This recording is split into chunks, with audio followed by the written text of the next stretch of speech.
Vamos a iniciar con esta sesión eh, de conferencia magistral. Pues solamente antes de compartir la semblanza curricular del doctor Roy Chaus, pues de manera personal y del comité organizador le agradecemos su interés por colaborar con nosotros en este pues, propósito, ¿no?, de difundir el conocimiento de la historia y sobre todo esta propuesta interdisciplinaria, ¿no?, que hay en relación al campo en el cual el doctor Roy Chaus se desempeña. Tuve la oportunidad de conocerlo personalmente hace un par de años, precisamente en la Facultad de Filosofía y Letras. Y bueno, en ese tiempo, me atreví a comentarle, ¿no?, el trabajo que hacemos en la licenciatura en Historia. Y bueno, proponerle una plática, ¿no?, para nuestros estudiantes, para la comunidad académica de la licenciatura.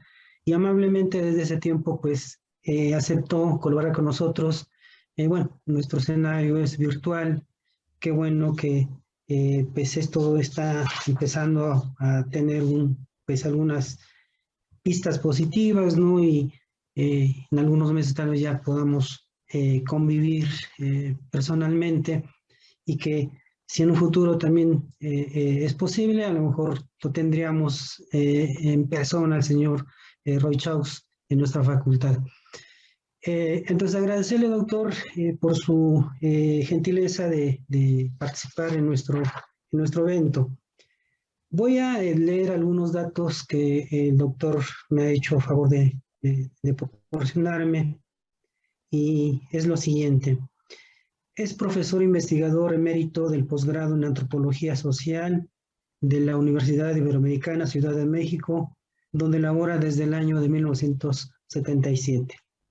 Es egresado de la maestría en Antropología Social de la misma universidad y doctor en Etnología por la Universidad de París. Bueno, pronunciación española, Aues Nanterre La Défense. Es investigador nacional nivel 3, se ha especializado en temas relacionados con familia y parentesco, así como demografía y demografía histórica, concretamente en el ámbito de los pueblos de origen indígena en México. Ha realizado trabajo de campo en Tlaxcala y la región de Texcoco, donde más recientemente se ha dedicado al estudio de las danzas realizadas en el contexto de las fiestas religiosas y la vida ritual de pueblos que históricamente eran indígenas, pero que ahora son clasificados como mestizos.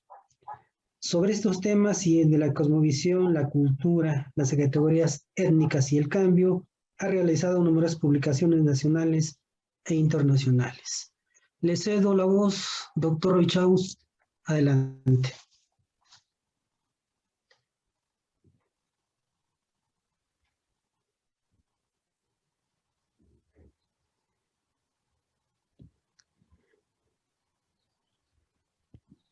Perdón, se perdió la conexión. Escuchamos, no, doctor. Sí lo estamos escuchando, doctor. Sí. Ok, me dio la palabra. Ok, es que se perdió lo último. Realmente soy yo que tengo que dar las gracias por esta oportunidad de estar, aunque sea virtualmente, en Tlaxcala, ¿no? Que conozco desde hace mucho tiempo, cuando era pues una población muy pequeña, ¿no? En la ciudad de Tlaxcala desde 74, ¿no? Y es un gusto y un honor estar aquí con ustedes. Me costó mucho trabajo pensar en un título. No sé si el título realmente refleja lo que voy a platicar ahora, pero es un poco mi trayectoria y cómo yo desde la antropología, desde el trabajo de campo, me acerqué a la historia, bueno, a la historia más bien de manera muy específica, en los archivos parroquiales. Y voy a presentar algunos resultados de mis investigaciones en ese sentido. Bueno, Yo creo que realmente lo mío es indisciplina porque no soy muy disciplinado en nada, ¿no? O sea, que estudié historia en la licenciatura, pero en Estados Unidos pues no me formé como investigador en historia, ¿no? Tomé un curso sobre historia de América Latina, hice un trabajo sobre la nacionalización petrolera de México, de la Revolución Francesa, pero no aprendí a ser investigador en historia, ¿no? Otro tipo de formación, ¿no? ¿Y qué podría decir realmente un antropólogo en una conferencia ante una reunión de historiadores, ¿no? Bueno, quizás algo sobre historia de la familia, demografía histórica, archivos que dan la voz a los que no la tienen, ¿no? Es que es lo que he trabajado. Y también un poco resaltar los métodos cuantitativos que no son tan comunes ni en historia y ni en antropología en México. Bueno, en antropología en general, hoy en día, pues se hacían algunos estudios cuantitativos, pero eso ya no es muy común, ¿no? Entonces, voy a hablar un poco de, bueno, trabajo de campo, cuantificación, uso del registro civil y descubrimiento sobre la edad, de la formación de la pareja, que voy a iniciar con una primera parte. Luego voy a hablar un poco de resultados que he encontrado, bueno, por trabajos de archivo, las epidemias y sus secuelas. Luego voy a hablar un poco de padrinazgo. Bueno, se maneja mucho el compadrazgo, pero yo prefiero hablar de padrinazgo en lo que yo voy a presentar. Y luego de mestizaje y calidad. O sea que son como 4 partes de mi presentación. Bueno, como mencioné, ya tuve una formación inicial en historia, pero en el 74 voy al campo a Tlaxcala a hacer una práctica de 6 semanas bajo la dirección de Hugo Nutini. Posteriormente, al año siguiente, trabajé en un proyecto con Alba González, ¿no? Había en ese momento una apertura y la promoción del uso de métodos cuantitativos y material de archivo, ¿no? Yo siento que hoy en día mis colegas en antropología no tienen ningún interés en la historia, no ven archivos que están disponibles, que pueden resolver una serie de cosas que estamos observando. La idea en aquel entonces era que un antropólogo era una especie de todólogo, que tenía que meterse un poco en todo. Entonces, igual yo al meterme en historia, pues soy como aficionado, no como historiador, que no tuve una formación rigurosa, pero tuve preguntas que me hice que me llevó a ver archivos. Bueno, algunas de las influencias que tuve fueron a través de Abraham Isaevich, un profesor mío, que había hecho un estudio de campesinos en Cataluña. Nos dio a leer cosas sobre la escuela de Cambridge, sobre todo Peter Laslett y la tendencia de historia de la familia, ¿no? Eso se compaginaba de alguna forma con la economía campesina de Chayanov, que estaba de moda, ¿no? O sea que pues se hablaba de la familia, el grupo doméstico como una unidad de producción. Entonces, pues a partir de ese punto, yo como que buscaba otros enfoques, otras perspectivas que pudieran complementar lo que yo observaba en el campo como el grupo, lo que llaman los sociólogos, los hogares, lo que yo prefiero llamar grupo doméstico o la familia residencial. Tuve también influencias de autores franceses como Le Play, un autor del siglo XIX, Martín Segalen y Georges Augustin, que estuvieron finalmente en mi tesis de doctorado, ¿no? Hago una tesis sobre México, pero yo usé ideas sobre campesinados europeos porque eran mucho más adecuados, según yo, que las teorías de parentesco que habían sido hechas para sociedades primitivas. Aquí estamos ante una sociedad campesina desde hace miles de años, no sé, con la formación del Estado. También lo que me influyó mucho era un supuesto de que uno estudiaba lo micro para poder dialogar con lo macro, ¿no? Y también había en el momento discusiones sobre la descampesinización, si los campesinos se proletarizaban, todas esas cosas que son como de la historia de la antropología mexicana que muchos han olvidado. Bueno, ya mencioné una práctica de 6 semanas en Abchoto del Monte, en Tlaxcala, en las faldas del Malinche, una etnografía general y un censo completo. organización familiar en el contexto de la industrialización. O sea que se pensaba que la familia se iba a convertir en nuclear, de ser extensa, ¿no? Con el proceso de transformación económica. Yo completé una especie de censo. De hecho, censé como 60 casas de los 173 y no pude terminar todos, entonces hice genealogías. Luego los datos de las genealogías me decían, no, mi primo tiene como 40 años. Acabé yendo al registro civil y en una primera etapa pude averiguar la edad de prácticamente todo el mundo del pueblo, ¿no? Porque aparecían como padres de niños, ¿no? Y entonces, pues es que hice datos de los 60 y los 70 y pude como afinar mi especie de censos. O sea que las actas de nacimiento dan edades de los padres, orden de nacimiento, nombres de abuelos. Los resultados, bueno, como veremos, encontré que hubo un descenso rápido en la edad de primer parto. Había una serie de eventos, yo creo que se hicieron como 4 veces. El Simposio Internacional de Investigaciones Sociohistóricas sobre Tlaxcala, ¿no? En aquel entonces, un historiador holandés andaba investigando la revolución en Tlaxcala y tuvo contacto con historiadores en la Universidad Iberoamericana. Esto es el nombre del artículo que publiqué en las memorias, que fue de 85. La publicación salió un poco después. Pero lo que muestro en la gráfica es que el grupo de mujeres que aparecieron, bueno, el grupo de nacimientos entre el 59 y 65, la edad de las mujeres del primer parto había bajado drásticamente, perdón, era mucho más elevada que en los años entre 70 y 76.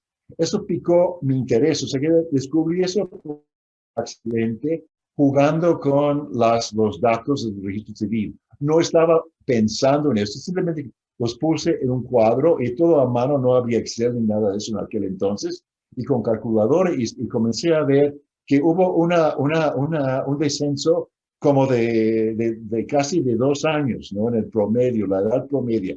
Porque las actas me decían que era el primer hijo, segundo hijo, etcétera. No tomé en cuenta si estuvieran casados o no. Muchas parejas estaban lo que llaman arrejuntados, no nada más, pero eran parejas funcionales.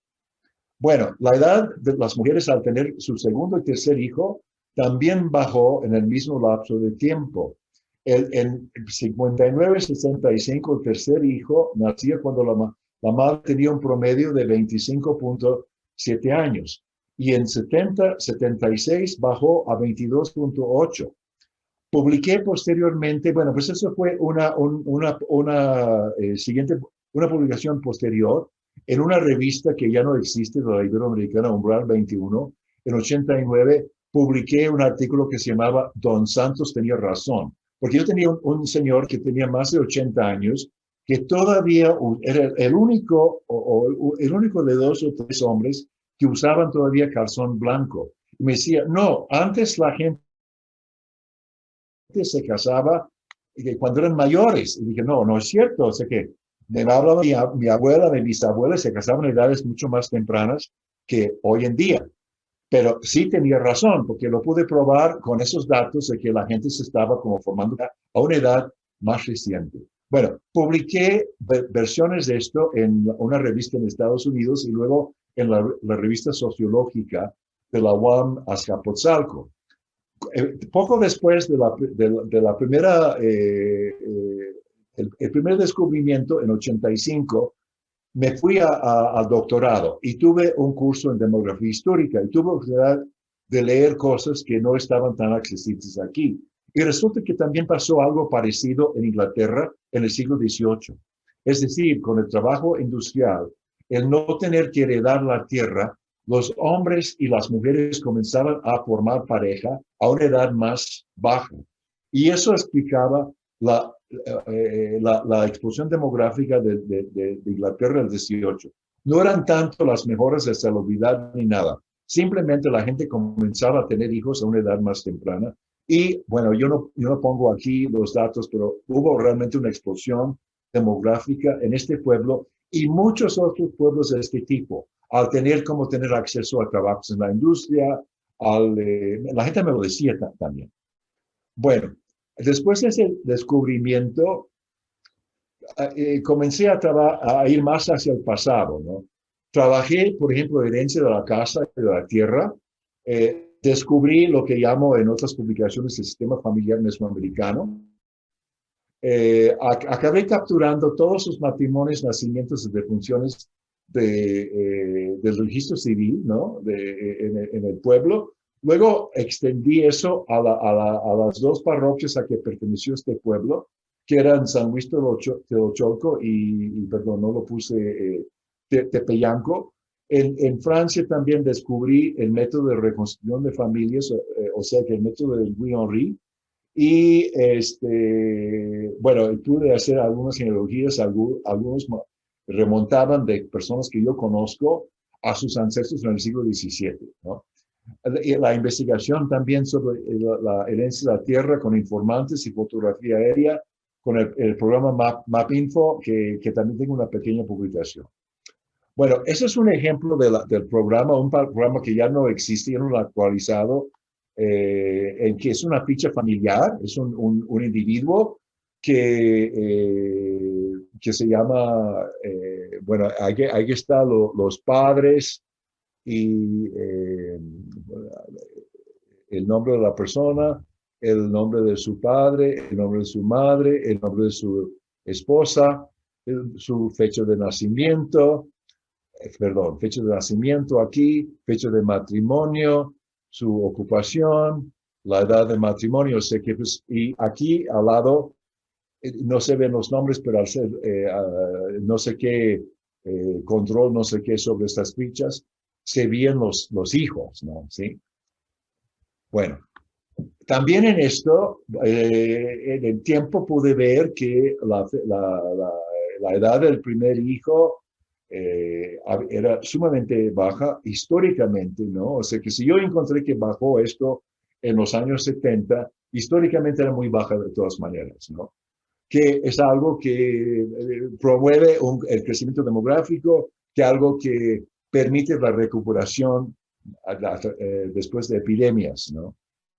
Y esto es como la edad del primer matrimonio. Yo podía descubrir, en eso está en un capítulo de un libro sobre el matrimonio que yo coordiné y que tengo un capítulo, la edad del primer hijo, y lo que estamos encontrando es que había muy pocas mujeres embarazadas al casarse, pero se dispara la proporción después de la reforma. ¿Qué sucede? Porque la gente, pues no había el control de la iglesia, ¿no? Sobre la gente y comenzaban a postergar el matrimonio como hacían en los 70, tenían 2, 3 hijos y luego se casaban por la iglesia, ¿no? Había unos ritos caseros que para mí es como un matrimonio en que llevan chiquihuites, rezan delante del altar de la casa, hay un intercambio de regalos, es todo un ritual, ¿no? Que describí etnográficamente. O sea que mi etnografía también me permitió hacer ciertas preguntas sobre el pasado a través de los archivos. Esto es algo que es muy complicado, pues es como el tiempo entre el nacimiento y, perdón, el matrimonio, la unión y el nacimiento en la última parte del siglo XVIII, ¿no? ¿Sí?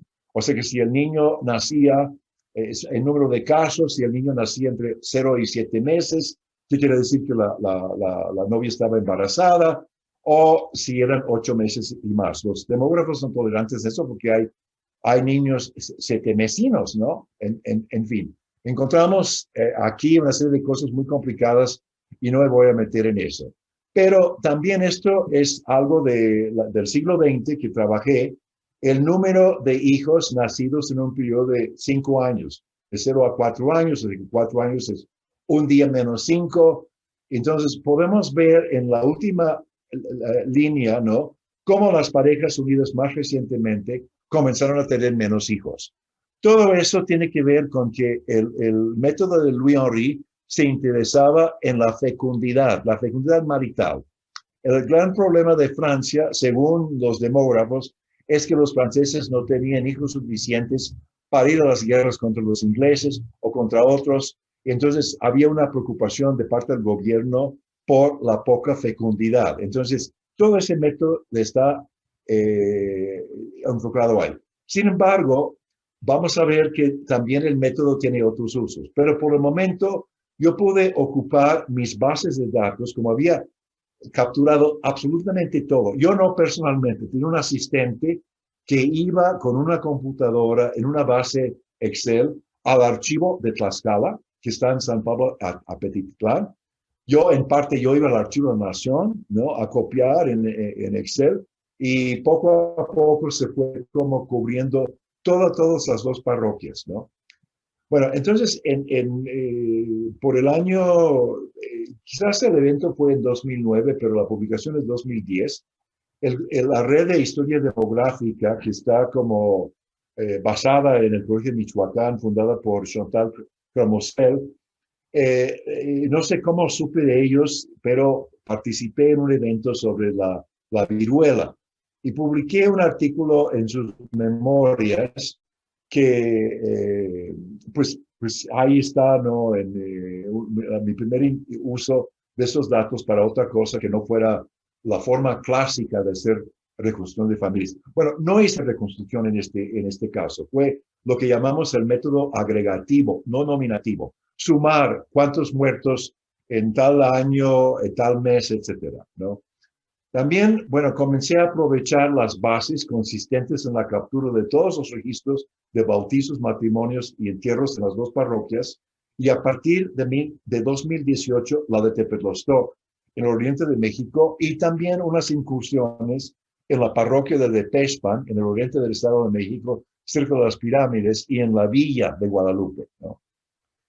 Bueno, ahí es un ejemplo por ejemplo, en Tepetlostoc, en la epidemia del Matlalzáhuac, en que ahí podemos ver, voy a pasar el cursor para mostrar, los meses, enero, febrero, mayo, perdón, el año 1736, el año de 1737 y 38, los bautizos, los matrimonios y los decesos.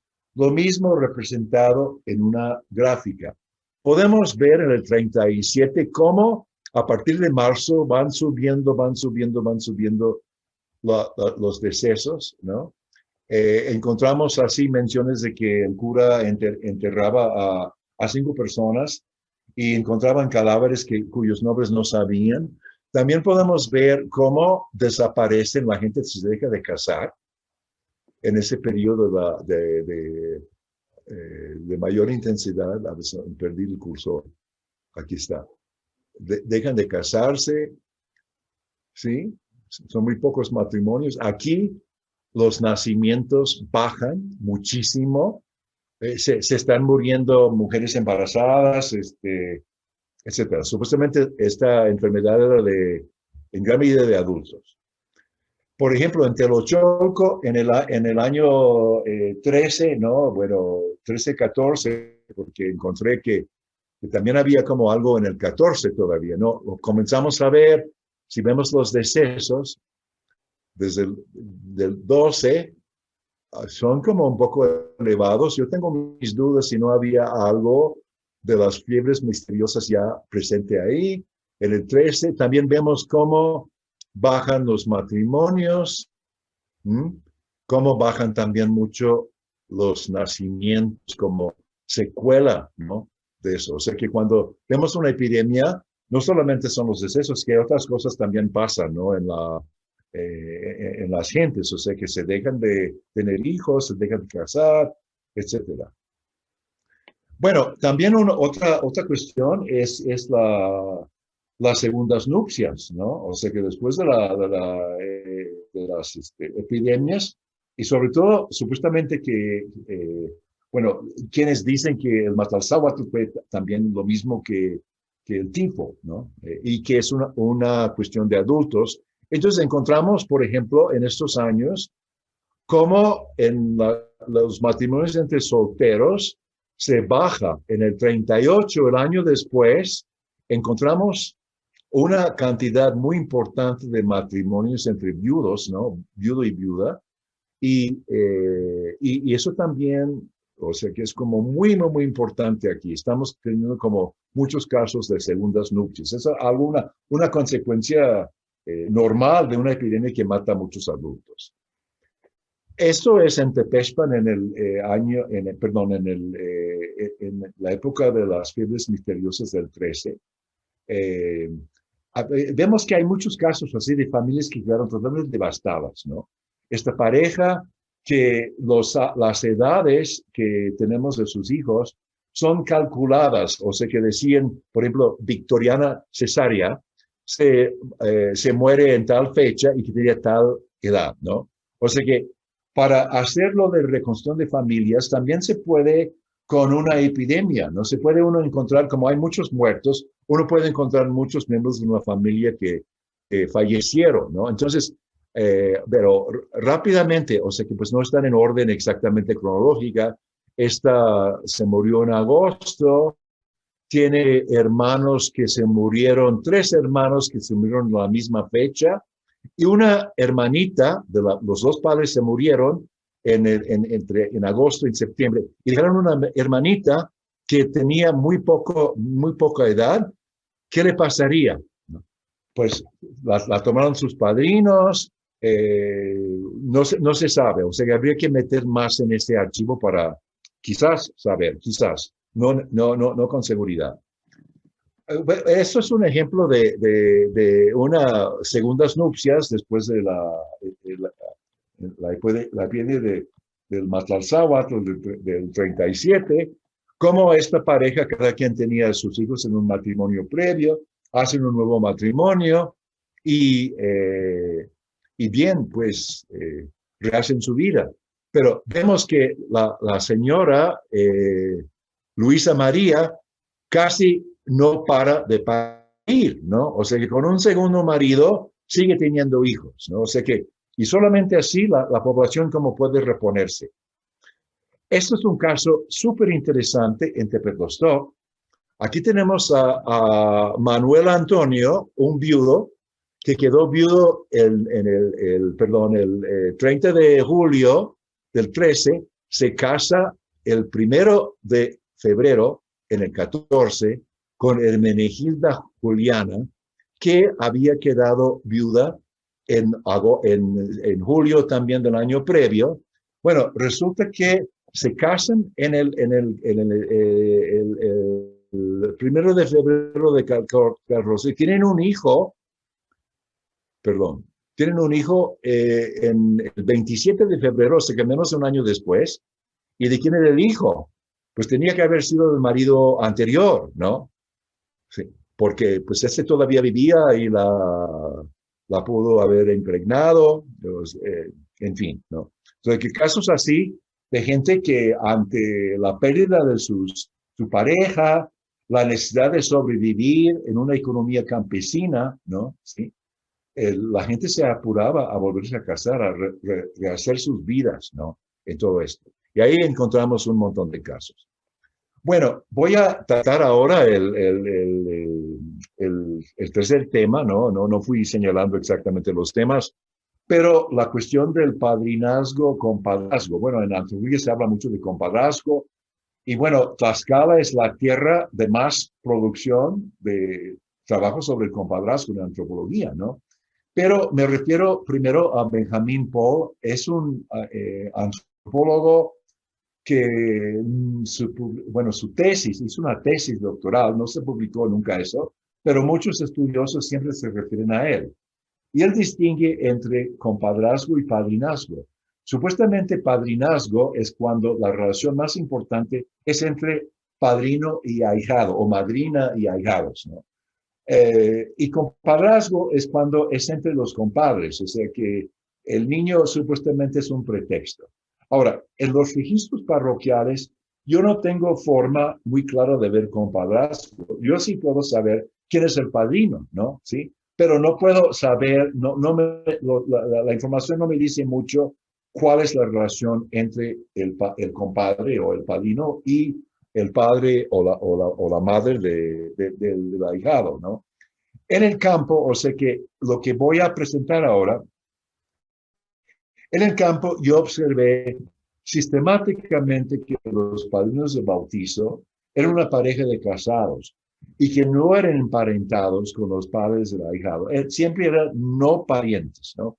Y bueno, hay estudios no muy exhaustivos sobre eso en antropología en otros lugares y hay quienes dicen que así es, que no son emparentados, que no hay una regla. A veces no hay mucho rigor en esos estudios. Pero lo que yo encuentro en las parroquias de Tlaxcala es que en el pasado no era la regla que fuera una pareja de padrinos, ¿no? Encontramos muchísimos casos, una proporción muy elevada de niños que solamente tenían un padrino, ¿no? O sea que es hasta más del 70% en 1730, ¿no? Eh, o sea que es muy importante la proporción y sigue siendo importante hasta como principios del siglo XIX. De hecho, podemos ver en las dos parroquias, o sea que desglosadas en los dos, es muy elevada la proporción de niños con un solo padrino. Comento esto, no tengo una gráfica, pero también lo mismo sucede en Tepetostok y la tendencia a tener un solo padrino todavía a principios del 19 es muy importante, más importante que en Tlaxcala. Y eso nos hace como planteo la pregunta, bueno, ¿cómo explicamos la diferencia? ¿Cómo explicamos otra costumbre? ¿Cuándo y cómo se impone o se generaliza la costumbre general de tener una pareja, ¿no? Como padrinos? Yo siempre pensaba, yo niño católico tenía mi madrina y padrino, yo cuando veo eso me pienso, pues, ¿cómo? ¿No? Así que no es como lo que se usa hoy en día, ¿no? Pero según la iglesia, un niño no puede tener más de dos padrinos y puede tener uno solo, no hay ninguna reglamentación. Pero la costumbre actual es muy fuerte de generalmente una pareja. Bueno, los 70 fue. Ahora, de estos que tienen un solo padrino, tendían a ser una madrina. Había muchos niños que solamente una madrina, ¿no? ¿Sí? O sea que podría ser porque los padrinos, porque el marido de la madrina era ausente. Eso pensé mucho en el caso de Tepetostok, porque era un pueblo que era una escala en la ruta de México-Veracruz, ¿no? Se paraban ahí los arrieros, ¿no? Pero no podría decir nada sobre el caso de Tlaxcala, ¿no? Eso sí, les puedo decir que el bautizo era muy pronto, mucho más pronto que hoy. O sea que a los 3 días, a los 2 días, es impresionante ver, en muchos casos ponen la edad del niño. Y por ejemplo, y no era la pareja, quizás el padre, la madre que había parido no iba a caminar 8 kilómetros para bautizar al hijo al día siguiente de su bautizo, ¿no? Entonces encuentro, por ejemplo, gente de Axoto del Monte que fue a Tepeyanco a llevar al niño cuando yo conocí barrancadas en que bajaba cantidad de agua de la Malinche, no había paso, ¿no? Pero en unos casos caminaban 8 kilómetros porque el cura no estaba en la parroquia, estaba en una de las capillas y ahí bautizaban un niño de 2 días. Tenía que haber sido con los padrinos, si el niño lloraba y no tenía de comer, no sé cómo le hacían, que tenía que aguantar, pero la gente bautizaba a los niños muy pronto, mucho más que ahora. Bueno, esta es una idea de qué es el estado civil, ¿no? De estas madrinas, ¿no? O padrinos, ¿no? Y algunos eran mujeres solteras, pero muchos también eran mujeres casadas. No tengo la información comparativa con Tepetostok, pero había muchas mujeres casadas que aparecían como madrina, esposa de Mengano de tal. ¿Por qué? y también hombres, ¿no? Que aparecían como padrino, esposo de Mengana de tal, pero la Mengana no era madrina. Bueno, ahora bien, otra cuestión que planteé, la costumbre actual, bueno, la costumbre de los 70, era que los padrinos no eran parientes. Entonces pudimos como rastrear y encontramos 88 parejas para las cuales encontramos 200 hijos que se casaron. Eso es un intento de ver si eran parientes los padrinos. De estos 200 hijos, encontramos los bautizos de 607 de sus hijos entre 1700 y 1890. La mayor parte es en la primera mitad, o sea que principios del siglo XVIII, mediados del siglo XIX. De estos, solamente en 20 casos encontramos padrinos con relaciones de parentesco consanguíneo afín. O sea, tíos, ¿no? Que los padrinos eran los tíos. En muchos lugares en Europa, la costumbre es que los padrinos van a ser los tíos, ¿no? Aquí no encontramos eso para nada, ¿no? En Tepeyanco encontramos 112 matrimonios para los cuales encontramos 687 hijos que se casaron. De estos hijos encontramos 461 bautizos de sus hijos en el mismo periodo. En solo 2 casos encontramos que los padrinos eran parientes. Y eso es el tipo de parentesco que había, ¿no? Que encontramos. Ahora, si hiciéramos genealogías más profundas, igual encontrábamos primos. Nos fijamos en los tíos, porque yo estoy hablando de reconstrucción de familias, tampoco ha sido lo más sencillo, pero sí es posible. Voy a hablar de eso al final. Bueno, aquí es un caso de los casos excepcionales en que sí hubo padrinos emparentados, ¿no? Es la excepción a la regla, ¿no? Cuando vemos en la línea roja, por ejemplo aquí, estas personas no son parientes. Y también estamos viendo que muchas veces que son solteros, o bueno, o no figura una pareja como padrino. Aquí sí, ¿no? Y aquí esto es un parentesco, ¿no? La misma parentela. Aquí son unos ejemplos, también una cuestión de los niños expósitos, ¿no? Que es no me acuerdo si es como 1.5% del total, sobre todo concentrado en los siglos XVII, XVIII y muy al principio del XIX también. Pero, ¿qué posibilidades de sobrevivir había para un niño sin leche materna, ¿no? Yo creo que casi ninguna. No había como tecnologías de biberón ni nada de eso. Aquí encontramos que esta pareja, que ya tenían un par de hijos, aquí están los padrinos de sus hijos, ¿no? Que no son parientes, y son padrinos de Ramón José, que se bautizó el 28 de febrero de 1751. Es bien posible que la madre María de la Encarnación todavía daba leche porque tenía una hija nacida en 1749. Si es el 49, en lo que yo encontré por las cuestiones que no desarrolla mucho eso por el espacio intergenésico entre los hijos. Supuestamente, si una mujer amamanta y que da de pecho al niño cuando llore, cada vez que llore, es relativamente infértil, ¿no? Sí, por una hormona que produce.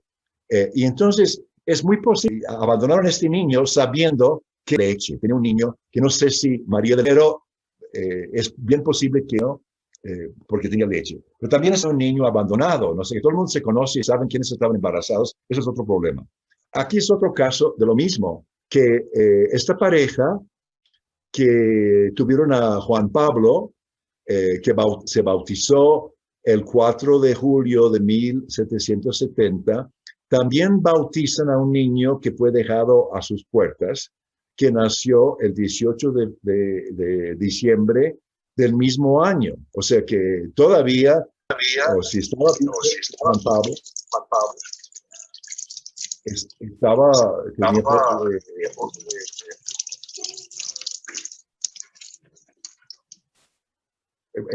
estaba probablemente amamantando. Bueno, aquí voy a presentar rápidamente variaciones. ¿Escuchan? Yo escucho un eco. Perdón, quizás está haciendo eco. Quienes tenemos activados los micrófonos. Los desactivamos, por favor. Que si hay una...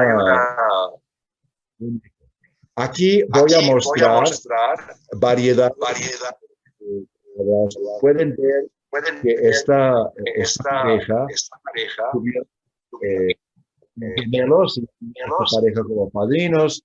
Luego los dos hijos, o los hijo 3 y hijo 4, tuvieron la misma pareja como padrinos. Luego tuvieron a una mujer, no sé si sola, pero no aparece vino, fue madrina de 2 hijos y etcétera, ¿no? Aquí, sí, mira, y este caso, tuvieron una pareja como padrinos de los primeros hijos, pero luego otra pareja apadrinó todos los demás hijos, ¿no? Sería que esta pareja ya no siguió apadrinando porque se murió. De hecho, es el padrino, ¿no? Y que se casó con ella después. O sea, una serie de prácticas diferentes en cuanto a la elección de los padrinos, ¿no? Muchas veces se repetían, no siempre, no había una regla. Este es un caso que también, otro caso, que tienen unos padrinos que son de los primeros hijos, luego otra pareja de los siguientes, mucha variabilidad en las prácticas. Y aquí sería como lo que llamó, no recalqué este punto, pero Paul habló de extensión y intensificación. La intensificación es cuando uno tiene como padrino a sus hijos un pariente, de modo que se intensifica una relación ya existente. Extensión llama a los que tienen como distintos padrinos. Eso podría ser un caso, porque sus padrinos de los hijos son del pueblo de al lado, uno de Chautempan, que a lo mejor son españoles porque tienen apellido, y aquí también del pueblo. O sea que una variedad de prácticas. Bueno, voy a hablar ahora del último tema, y ya para cerrar, en la parroquia bueno, le falta la C final a Tepetlostó, en el oriente del Estado de México, no muy lejos de Texcoco. Es una parroquia donde en la segunda mitad del siglo XVIII, como un 20% de la población, de unos 4.500, 5.000 habitantes, es un estimado, no indios, ¿no? Bueno, había españoles, había gente que se llamaba de razón, mestizos, castizos, mestindio también es una categoría que había. Y bueno, David Carvajal López de la Universidad de Guadalajara planteó el término de familias pluriétnicas en Bolaños, Jalisco, un estudio que él hizo. Gustavo González, uno de sus compañeros, usó el término familias de casta múltiple en una parroquia de Michoacán. Y este fenómeno que veremos gráficamente ha sido descrito por otras personas de la red de historia demográfica. Aquí son los primeros casos que encontramos. No, perdón, no es así. Es un caso muy interesante porque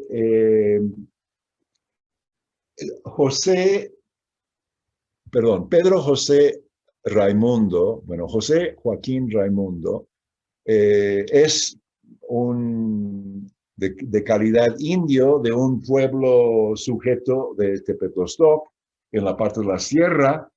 Se casa con Jerónima María en primeras nupcias y luego se casa con una española que era oriunda de Tlaxcala, pero que los papás habían vivido en Calpulalpan.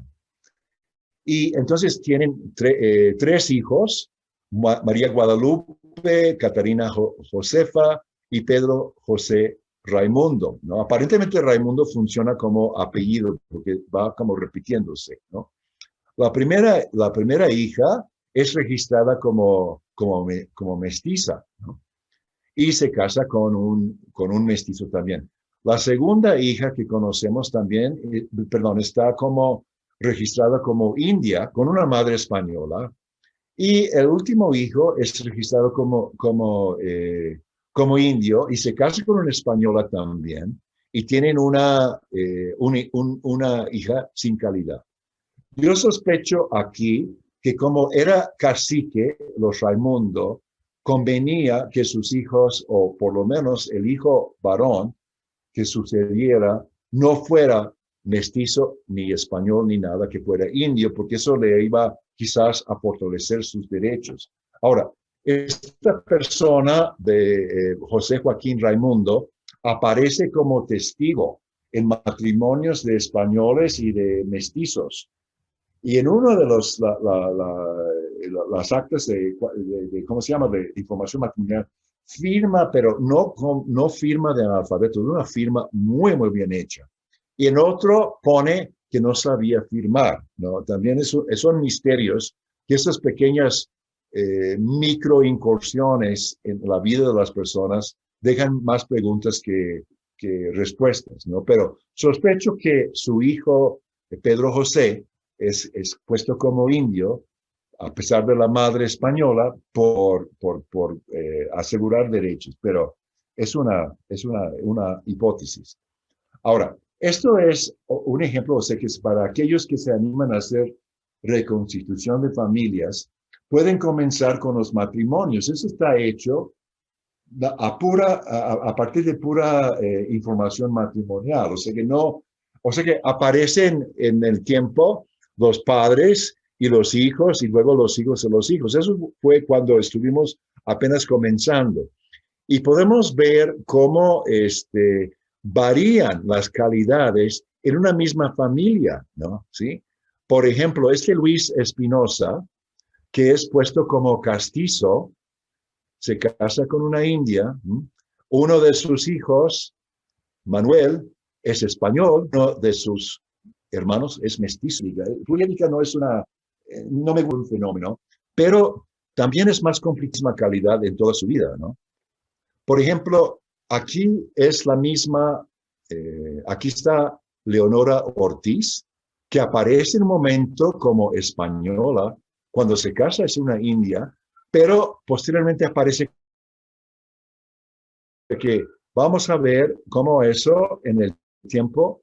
Aquí es el detalle de los hijos de Luis, que es un español en un lugar, un mestizo en otro lugar, un castizo en otro, con María Leonora Ortiz, que es descendiente de caciques, ¿no? O sea que damos un poco su familia, es de la nobleza indígena, ¿no? ¿Sí? Entonces, esos son los hijos y cómo aparecen los padres diferentes en cada bautizo de estos hijos. Tuvieron a María Josefa, a Victoriana Simona, sin calidad. Una hija aparece como española porque la madre aparecía como española y el padre también. Aquí, volviendo, primer hijo, padre mestizo, la madre era india, las mismas personas, ¿no? Aquí con Margarita Antonia, cuando nace, Luis aparece como mestizo y Leonora como mestiza también. Y aquí, o sea, también hemos rastreado un poco si eran diferentes curas con diferentes criterios, pero no hay ninguna cosa muy clara ahí, porque en nuestras capturas hemos tomado también el nombre del cura que hace el registro, ¿no?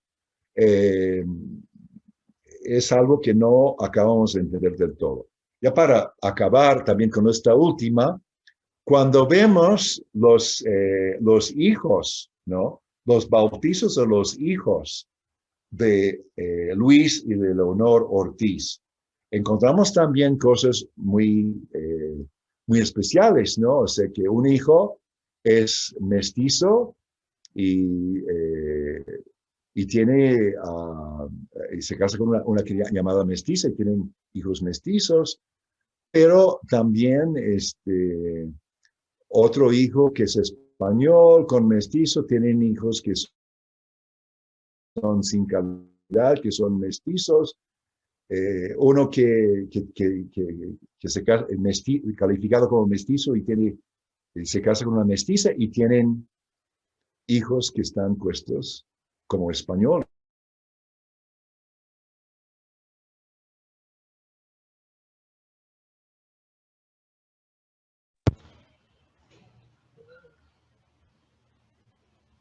¿Estamos conectados? Sí, doctor, ¿Estamos conectados? Sí, sí lo estamos. Sí. Estoy terminando. Bien, esta es la última lámina. O sea que un individuo puede pasar por distintas calidades en su vida.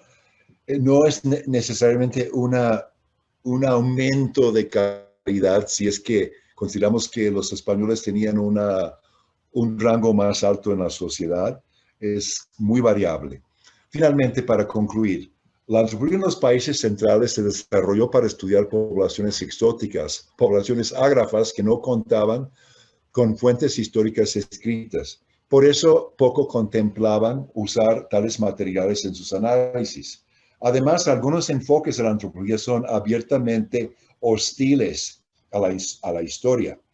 En México, la antropología dirige su mirada a distintos sectores del país propio. Me parece absurdo que el antropólogo no tome en cuenta el gran acervo de material escrito y en archivos desde hace siglos. En los trabajos pioneros sobre archivos parroquiales en México, como los de Morín sobre Zacatelco y Tomás Calvo sobre Acalcingo, se emplearon métodos agregativos, es decir, se limitaban a sumar bautizos, decesos y matrimonios. Postularon que el método de reconstrucción de familias no era aplicable a las parroquias mexicanas por distintos motivos. La falta de apellido entre la población de indios, el gran tamaño de las parroquias, supuestamente series incompletas. Pero mis trabajos sobre Tlaxcala y aquellos de historiadores como David Carvajal y Gustavo Martínez han mostrado que es posible identificar a los individuos, aún sin apellido, y hacer reconstrucción de familias. Ahora, el método de reconstrucción de familias tenía como propósito estudiar la fecundidad marital, pero como hemos visto, se pueden hacer reconstituciones para abordar otros temas y combinar este método con el enfoque agregativo. Hacer reconstrucciones de familias es un trabajo de mano de obra intensiva. Requiere de largas horas de capturar y crear bases de datos de series suficientemente largas para ver a los individuos a través de su curso de vida y en su contexto parental. Yo recomiendo comenzar con crear largas series de información matrimonial. Como vemos, si tenemos todos los matrimonios, o por ejemplo 50 años, podemos ver información sobre padres e hijos. En la información matrimonial ponen los nombres de los padres, ¿no? ¿Sí? Entonces podemos como en una primera generación ver quiénes eran los abuelos y podemos también quizás encontrar varios hijos de esos abuelos y luego cuando se casan los hijos de los que se casaron, encontramos lo mismo. Entonces podemos construir pequeñas genealogías. Porque eso nos puede dar resultados más pronto, ¿no? Que tratar de hacer los bautizos, que son muchísimo más bautizos. Eso nos puede dar ánimo a seguir el trabajo. Puede ser muy tedioso, pero también es terapéutico el trabajo, ¿no? O sea, es una forma de clavarte, picarte y bien. Bueno, he tenido esos momentos también. También una epidemia es un buen punto de partida para hacer esto, porque encontramos, por ejemplo, casos de decesos de varios hijos de una familia, ¿no? Con paciencia, reconstruir aparte de largas series nos permite conocer distintos aspectos del pasado de las sociedades indígenas y otros sectores de la población cuyo registro no se encuentra en otra parte. Siendo tan fácilmente accesible, en Family Search invito a todos a adoptar una parroquia. Les animo a que vean esto como un proyecto a largo plazo y pensar en métodos cuantitativos como vía que nos dé una nueva perspectiva del pasado y reflexionar sobre el presente. Gracias. Gracias, doctor Robichaux, por su interesante intervención. En realidad, pues, la invitación que deja a la comunidad de estudiantes, a la propia comunidad de académicos, es interesante. En efecto, es una de las fuentes que no necesariamente tendría que acudirse al lugar, dado que Family Search brinda esa opción de revisarla directamente a través de este medio digital. Entonces, bueno, solo es cuestión de gusto y pues ahí está la invitación. Bueno, después de haber escuchado la intervención del doctor Robichaux, pues pasamos a este lapso de preguntas que el doctor seguramente estará esperando de nosotros. Entonces, quien quiera hacer su pregunta lo puede hacer directamente activando el micrófono para poder conocer la misma. Entonces, adelante, quien quiera hacerlo puede intervenir.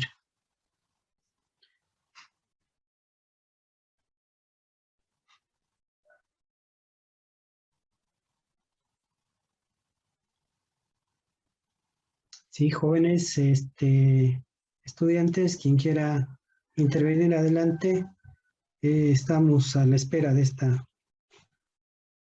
estas inquietudes.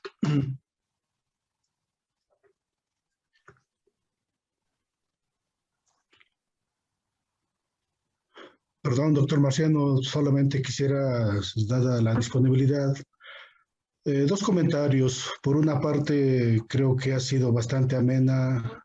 Se agradece la exposición con todo ese pues caudal de sugerencias metodológicas y también teóricas como las que nos ha expuesto el doctor Robichaux.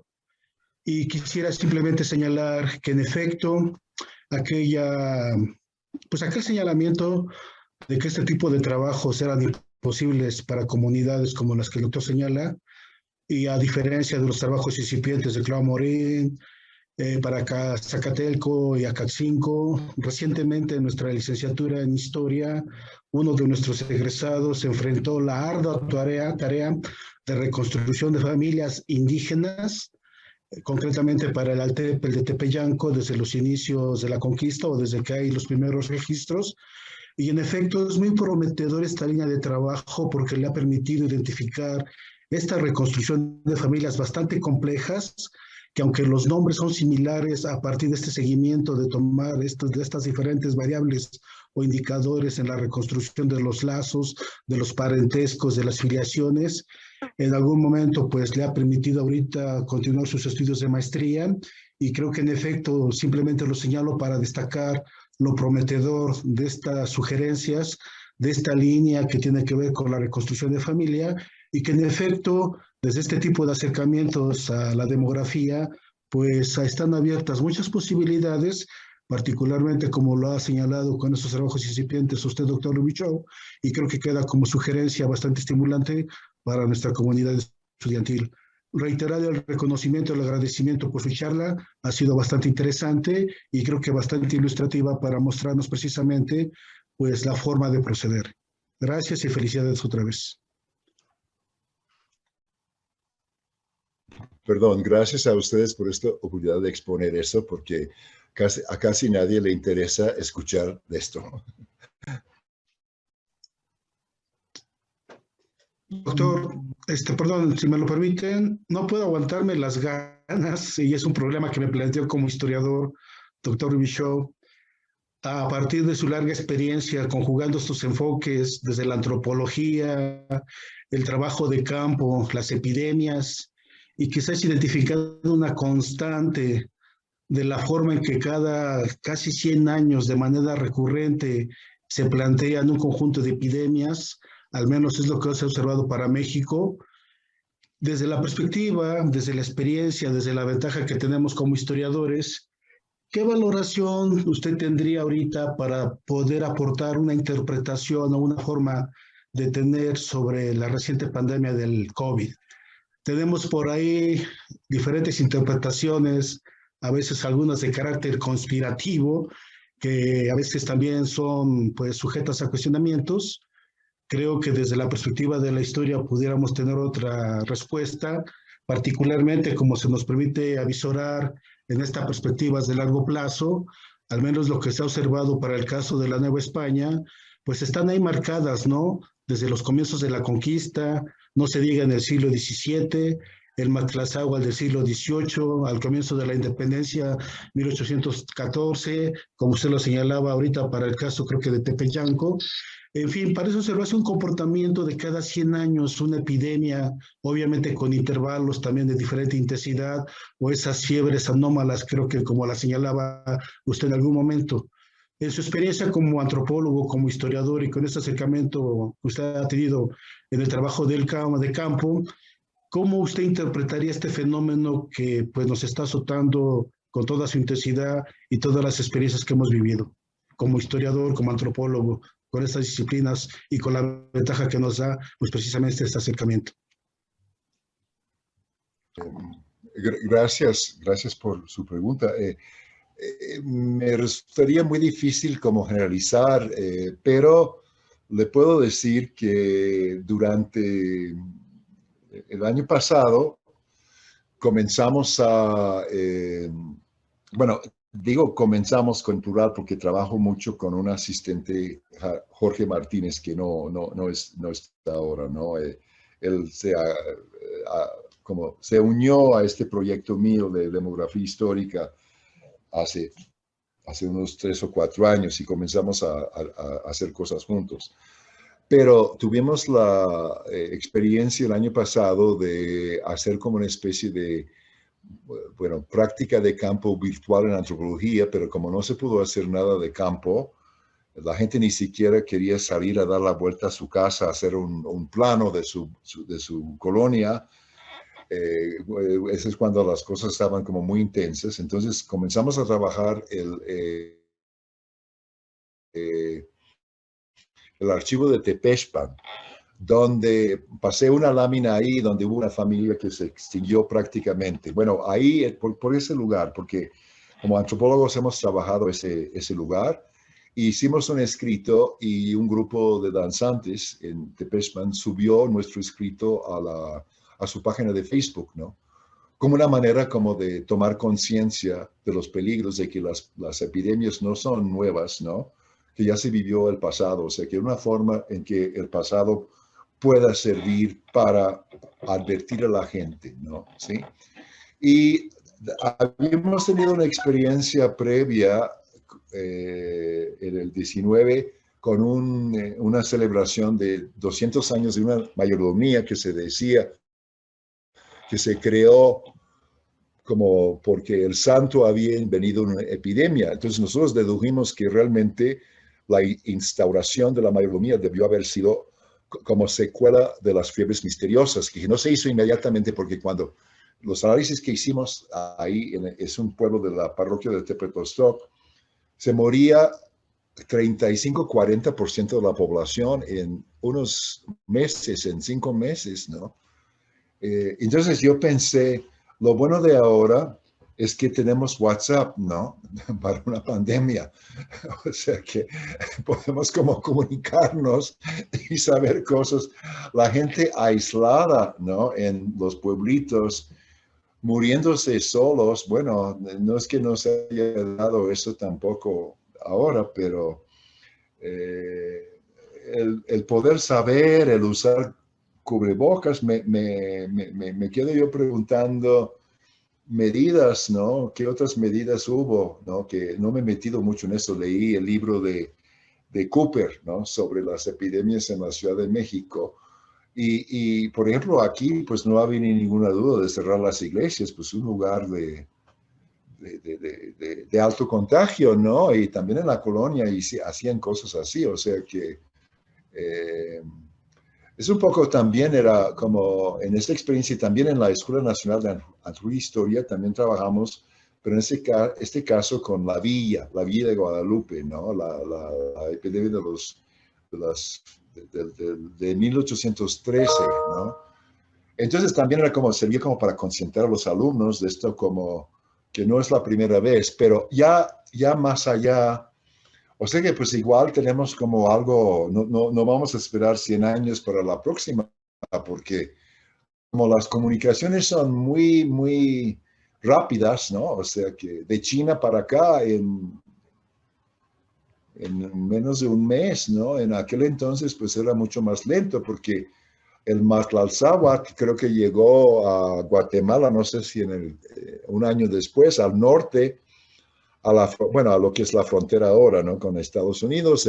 También las fiebres misteriosas estuvieron pegando en Guadalajara en el 14, o sea, meses después. Aquí ahora todo es muy rápido. Entonces no sabemos si no vamos a tener algo similar. Y están diciendo que hay casos de la influenza aviaria en humanos, ¿no? O sea, que eso las comunicaciones ahorita hacen que todo sea muy rápido. Tuvimos fortuna en esta ocasión de que pudieron desarrollar una vacuna en tan corto tiempo. Es inédito eso, ¿no? Pero más allá de eso, no sé, ya es algo que yo pensé nunca vivir. Entonces lo vi como también una oportunidad, como tuvimos el antecedente, el 19 de la celebración de la mayordomía de los 200 años, nos como dejó preparado para comenzar a meternos más en los datos, ¿no? Sobre epidemias. Cuando comenzó eso, pues vamos a trabajar estos casos, vamos a detallar más, ¿no? ¿Sí? Y lo pusimos como tarea en clases, ¿no? En un taller que hicimos en la Escuela Nacional de Antropología e Historia y el otro fue en la Ibero, ¿no? Queríamos hacerlo en Jalapa también, pero se echaron para atrás. Íbamos a hacer un taller también en el Instituto de Antropología en Jalapa, ¿no? Pero, pues eso es lo que yo podría decir, ¿no? Gracias, doctor. Buenas tardes. Gracias. Bien, pues mientras nuestros estudiantes se animan a hacer algún comentario, algún comentario, doctor Robichaus, habla de indisciplina. Eh,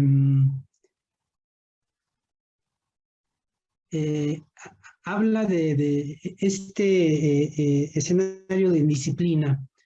La indisciplina entendida como qué, como una posibilidad de asociarse con otras disciplinas o cómo sería esta perspectiva de la llamada indisciplina.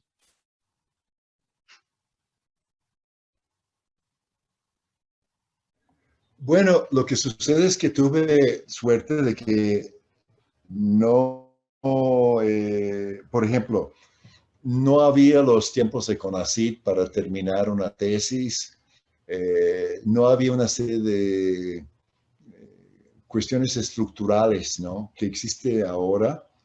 Y me topé con profesores que, por ejemplo, Alba González nos mandaba el archivo agrario, ¿no?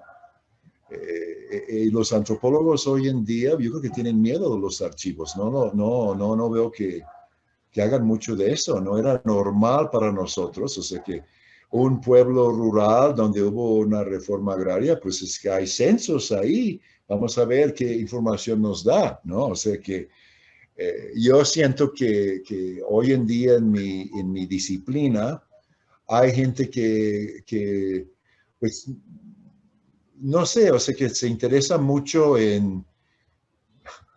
no sé, como digo, hay unas tendencias en antropología, la escuela británica, no, pues no, historia, porque pues no hay historia de los pueblos primitivos, no hay documentos, pero pues no estamos en un pueblo primitivo, estamos en un país que tiene grandes acervos y a lo mejor yo soy indisciplinado de por sí, ¿no? O sea que creo que sí, ¿no?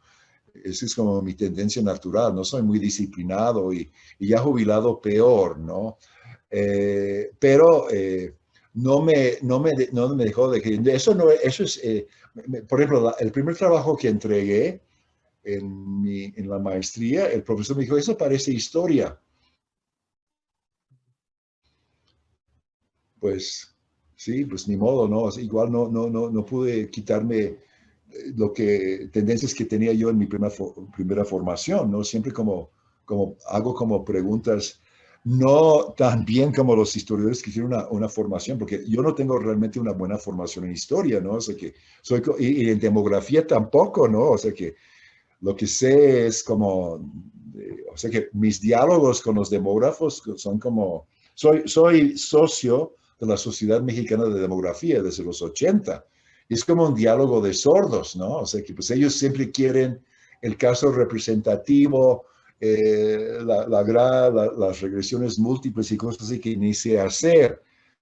Pero yo creo que por ser etnógrafo en el campo, por haber también tenido una oportunidad de entrenarme con una persona que enfatizaba el ver todo, ¿no? O sea que nosotros no íbamos al campo con un problema para estudiar, íbamos al campo con un guión y íbamos a cubrir estos rubros, nos obligaba a abrir los ojos a muchas cosas, ¿no?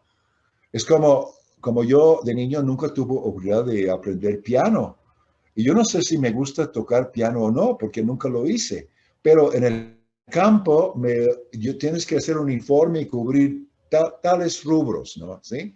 Entonces tuve que meterme en cosas que ni sospechaba que existían y aprendí. Unos hice con más detalle que otras, pero también me llamó la atención, como mencioné, la cuestión cuantitativa cuando descubrí la baja en la edad de matrimonio. Y dije, pues los números nos pueden decir muchas cosas, ¿no? Más que los puros discursos de las personas. O sea que Don Santos decía que la gente se casaba más chica ahora. Y tenía razón, los números lo mostró. Entonces me llamó la atención la cuestión de cuantificación. Me clavé de manera como obsesiva en los archivos, ¿no? Eh, y bueno, entonces es que es como un tipo de, bueno, quién sabe si lo que hago es antropología, ¿no? Yo sí creo que hago unas cosas de antropología, pero los antropólogos, por eso digo que bien la oportunidad, porque nadie me escucha, me entiende, les interesa. Quizás más los historiadores, pero tampoco los historiadores, no hay mucha historia cuantitativa, ¿no? ¿Sí?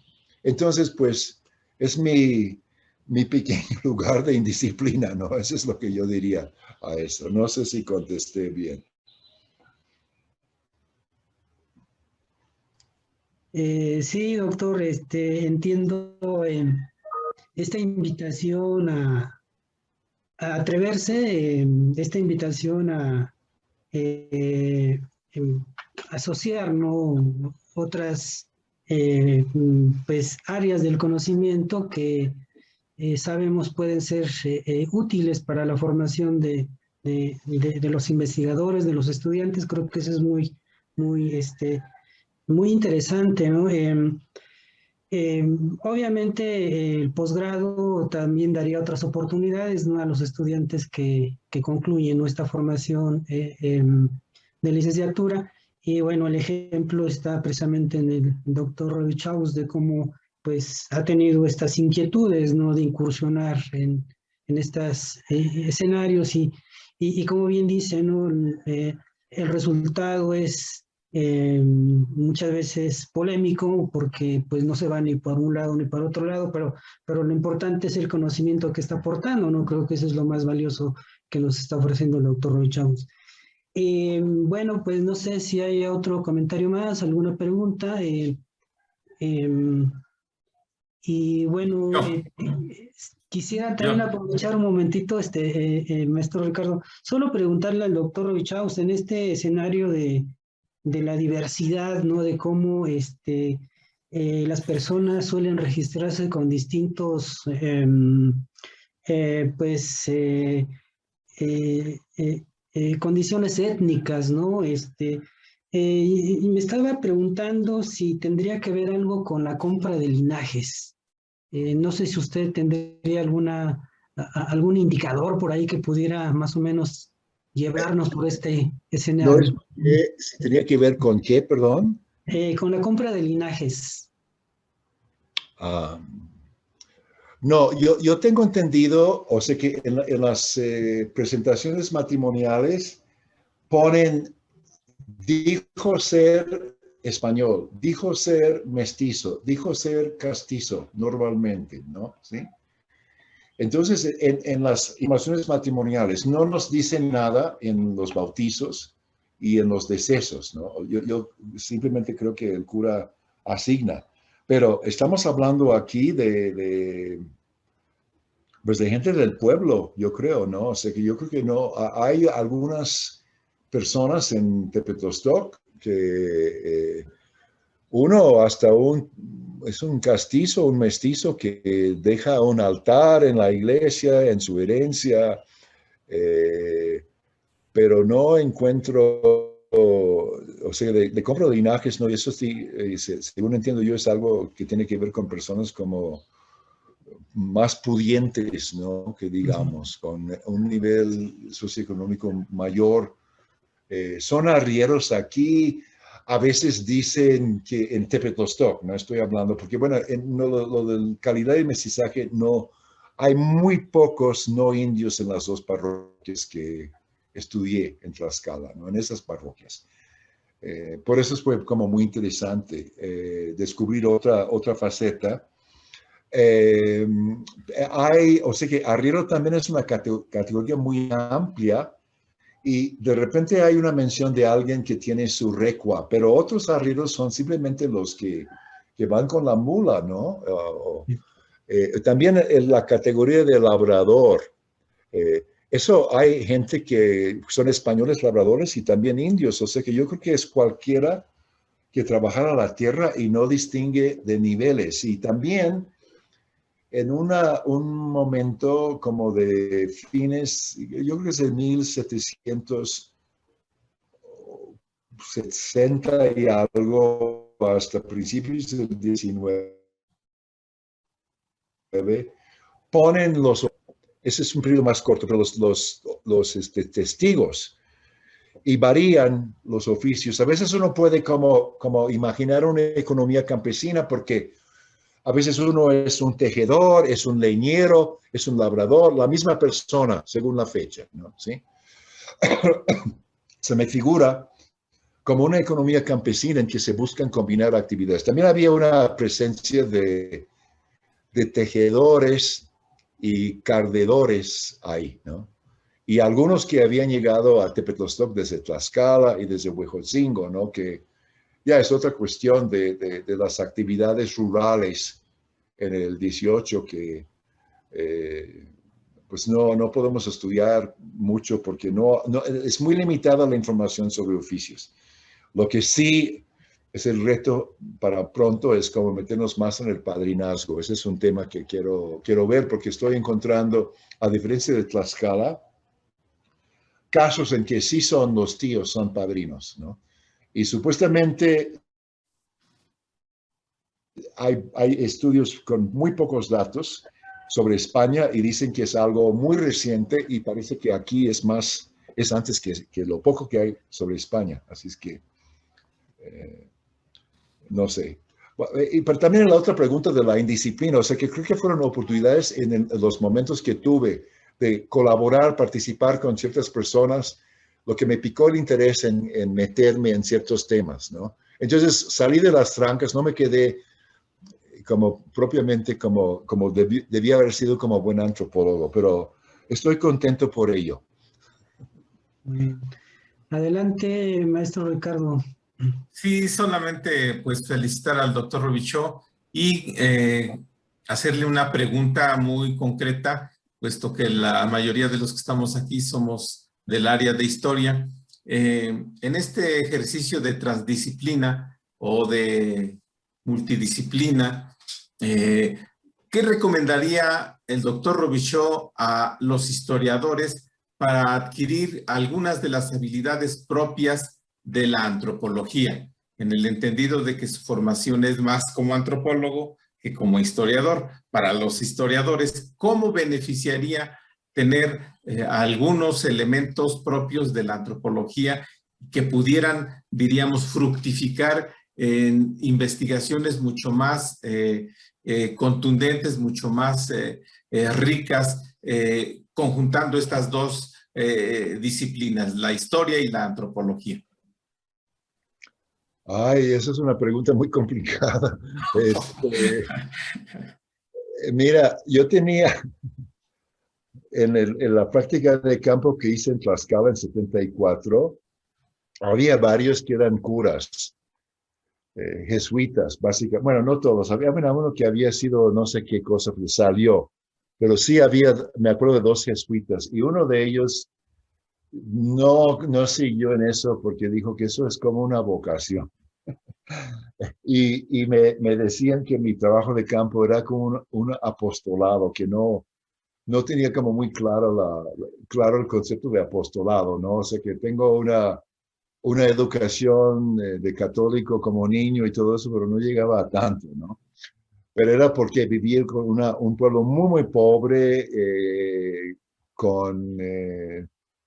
más pobre que lo de mis compañeros, que yo había como vivido en condiciones como complicadas, ¿no? Bueno, difíciles, muy distintas, ¿no? Bueno, tenía una ventaja porque yo soy del campo y tenía una ventaja sobre mis compañeros que eran urbanos, ¿no? Pero la experiencia de vivir con familias y observar su vida cotidiana es como muy difícil de reproducir. Es como que salir de toda tu vida. O sea que yo tuve que pedir un permiso de mi trabajo sin goce de sueldo para vivir 6 semanas con una familia y seguí yendo con la familia como 2 fines de semana al mes. Y luego al siguiente año volví a vivir como 4 meses y luego, o sea que es como comienzas a observar cosas que no captas simplemente al asomarte a un lugar, a ir a un lugar rural. O sea que es como compartir con las personas, ¿no? Y como, por ejemplo, había en una casa donde yo viví, la segunda casa, pues, me tomaron como si fuera yo un hijo realmente, ¿no? Y me compartían muchas cosas y que me contaron ellos que no contaban a sus hijos, porque yo era también de fuera.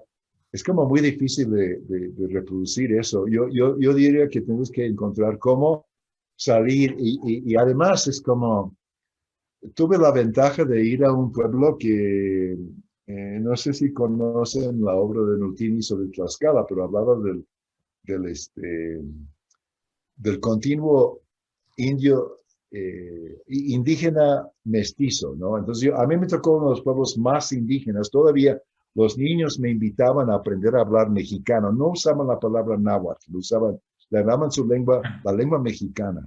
Es como siempre se ha llamado el náhuatl, ¿no? O sea que el náhuatl es un invento que, quién sabe, el siglo XX, ¿no? Todavía en el museo, la primera formación de antropólogos había una materia, lengua mexicana, que es náhuatl, ¿no?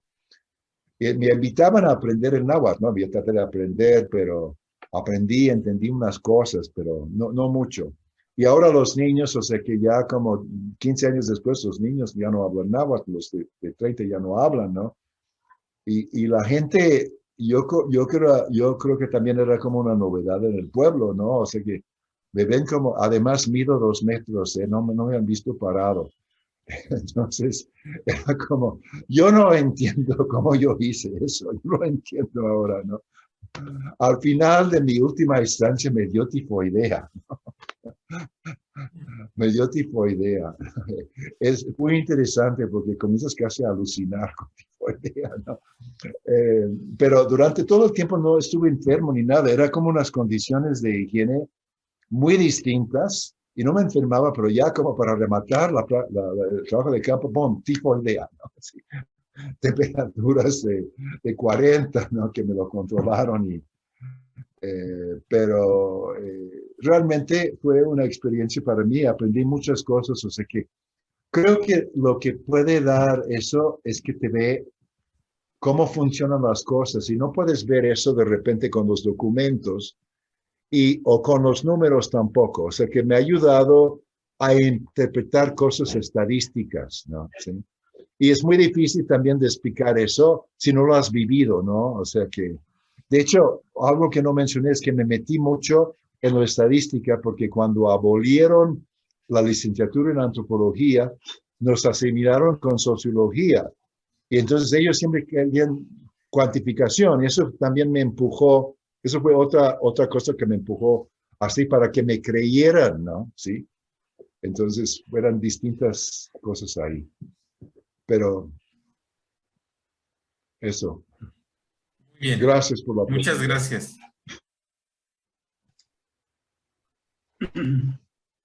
Bueno, pues si ya no hay ningún comentario o pregunta, pues vamos a cerrar nuestra sesión. Si ya no tenemos ningún comentario, cerramos la sesión agradeciendo la participación del doctor Roy Chaus y haré lectura de su constancia que la haremos llegar por vía electrónica. Dice lo siguiente: Universidad Autónoma de Tlaxcala, Facultad de Filosofía y Letras, licenciatura en Historia, Grupo de Investigación, Historia, Coyuntura e Identidad Social, otorgan la presente constancia al doctor David Luke Roychaus Heidel por su participación con la conferencia magistral Campo y Archivo en un diálogo entre antropología, demografía e historia, transdisciplinaridad o indisciplina. El día 2 de junio de 2021, en el Cuarto Simposio Nacional sobre la Construcción de los Procesos Históricos desde las Regiones de México, efectuado los días 2, 3 y 4 de junio de 2021. Por la Cultura, la Justicia Social, Tlaxcala de Xicotencac, 2 de junio de 2021.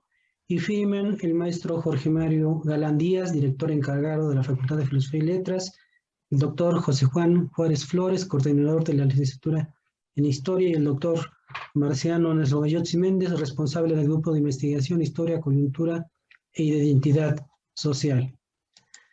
Pues nuevamente vamos a tener la oportunidad de escucharlo el día de mañana al doctor Roy Chaus, ahora con un tema más concreto sobre las fiebres misteriosas de 1813. Entonces tenemos la oportunidad de nuevamente de escucharlos y de ampliar, ¿no?, esta información que nos ha proporcionado. Pues por este día concluimos nuestra sesión y esperamos que el día de mañana pues nos acompañen a la jornada que está programada a partir de las 10 de la mañana con la mesa Perspectivas Interdisciplinarias, del cual pues 3 mesas estarán conociéndose el día de mañana. Entonces, nuevamente, doctor David, pues adelante, doctor.